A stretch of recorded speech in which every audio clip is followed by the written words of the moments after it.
Good morning, everyone. Welcome to the Lasham Daily Briefing for Wednesday, the 10th of June, 2026. Starting off looking at the synoptic, we can only get the 6 o'clock synoptic at the moment. Later in the day, it doesn't appear to be working. What we can see is a series of low pressures to the north and northwest, with a ridge of high pressure coming in from the southwest there. Locally to us, we've got this occlusion here with a tail just about covering our entire region here. And what we can't see on here as well is a trough or two passing through, bringing fairly similar weather to yesterday, possibly even slightly less stable. There's the sat pic here, so a little bit messy to the north of us and quite a lot of cloud buildup coming our way, although that does appear to be clearing a little bit behind. So there is scope for that to pass through this morning. Quite a few showers as well, appearing to build out to the west. And this particular one here looking like it's tracking towards us, so that is likely to hit us quite soon.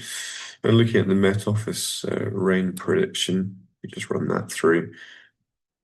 You can see, albeit plenty of gaps, we do end up with quite a showery picture building as it reaches the mainland there. And some quite heavy showers in places, continuous bands of rain. So there are gaps around which or in which we can operate. And into the evening as well, slightly better for the evening. Odium, their TAF for once not showing a particularly promising picture. Southwesterly wind 10 knots with 10 kilometers viz, few clouds at 2,000 feet, and a prop 30 of this morning, 7,000 meter viz with showers. We'll sort of amend this a little bit, but as we continue on through, we can see showers, towering Q, stronger winds, poor viz, and heavy showers and thunderstorms with CB breaking at 2,500 feet. So potential for it to get quite nasty. Some thunderstorms later on in the day, but that's just going to be a case of watching and shooting. Farnborough, a little bit more generous there, but still showing heavy showers and heavy thunderstorms later in the day. Winds aloft, looking for us now to the south. We've got sort of west-southwesterly about 20 knots at flying height, and the north due westerly 15 knots, so a little bit less than yesterday. Looking probably an average of between the two, but a general westerly flow.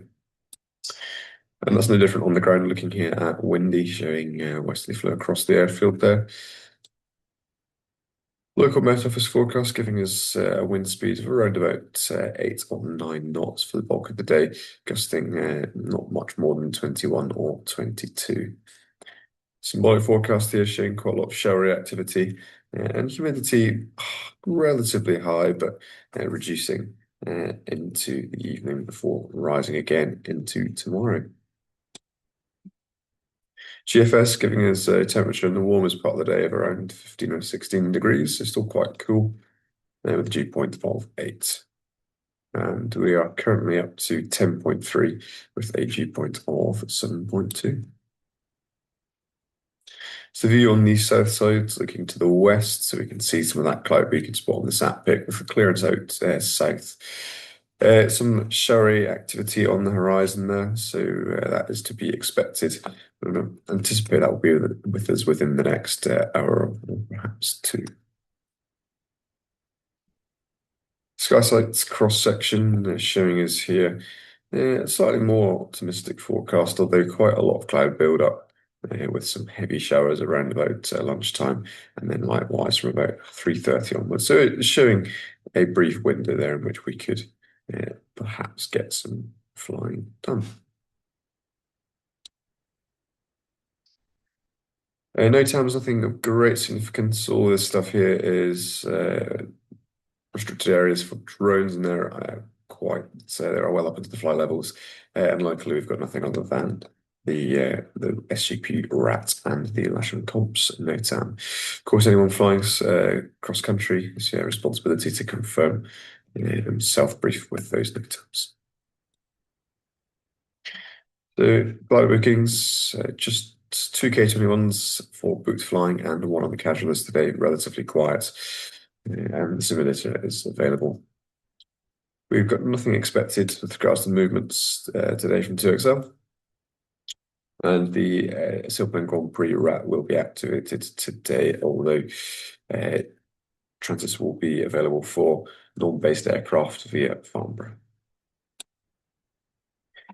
Just a reminder for club pilots. So during the launch and start phase for the Sailplane Grand Prix and the Lasham Grand Prix, we'll have to enforce a sterile zone. Within this red cylinder here, from 2,000 feet above sight, up to the top of the airspace. So for that approximately 75-minute period, we need everybody to remain outside of this area, either laterally or below. So club flying should not be affected, certainly on the training side. Information will be broadcast on the Lasham frequency. So once that grid has started to launch, we need you to remain clear. So in summary, we have an occlusion to the north and a trough passing through our region, bringing showers throughout the day. These should reduce a little bit into the afternoon, giving us a window in which we can go flying. It's soarable with some cumulus between the showers and a moderate westerly flow. We're going to operate runway 27 with a comps set up. And a few notes on the club flying during the comps. Any information that has been covered in this briefing can also be read here. That's just looking towards the temporary restricted area. We will be winching with a limited aerotow, and aerotow will be on the north side grass. We'll be having left-hand circuits to the south side grass for all winch ops, and com launching is probably likely from around 1 o'clock onwards, but that will remain very much dependent on the weather today. Anyone coming up to the club grid, if that were to be used today, just a reminder that once that has started to launch, the grid is closed. You must not join on the back. Here's our airfield setup to finish with. So club launch point and the winch launch point down to the south here on the pan by the GHC, and everything on the club side remaining south of the red line here, and that's a mowing line in the grass. Comp grid will be on the main runway. Private self-launches should do what they normally do, queuing along ferry track at the back here. And of course, for club guys, if you can, do try and avoid landing or crossing the disused runways. As far as finishing is concerned for the comp gliders, they will have their finish line at the end of the airfield, just at this side of the 09 threshold. They'll be finishing fairly high speed from the west, and either landing straight ahead, or if they have excess energy, they'll be pulling up and landing south of the main runway, but still north of the Moan centerline.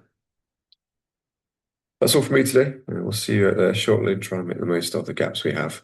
And any questions, do come and ask on the setup, and just make sure we keep it safe.